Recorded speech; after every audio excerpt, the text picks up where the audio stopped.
যখন তোমাকে কোনো মেয়ের বাবা বলবে যে আমি ড্রাইভারদের সঙ্গে আমার মেয়ের বিয়ে দিব না, তখন তাকে এই দুটো কথা বলবে।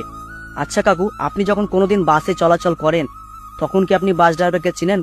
তখন কি একবার বলেন না যে না, ড্রাইভাররা খারাপ, ড্রাইভাররা মাতাল, ড্রাইভাররা চরিত্রহীন, তার বাসে আমি চড়বো না, সে ড্রাইভ করলে আমি বাসে চাপবো না?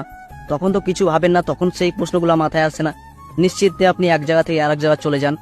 আজ নয় আপনি আপনার মেয়ের সঙ্গে আমার বিয়ে দিলেন না আমি ড্রাইভার বলে, কিন্তু যেদিনই আপনার মেয়ের বিয়ে হবে, যার সাথেই বিয়ে হোক না কেন, একদিন কিন্তু ড্রাইভারের প্রয়োজন হবেই।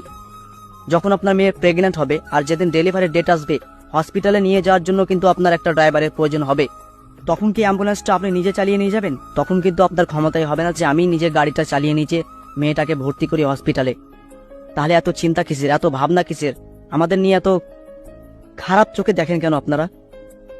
একটা কথা মনে রাখবেন, ড্রাইভার ছাড়া সমাজ একদম চলবে না। যেদিকে যাবেন সেদিকে ড্রাইভারের প্রয়োজন হবেই আপনাকে।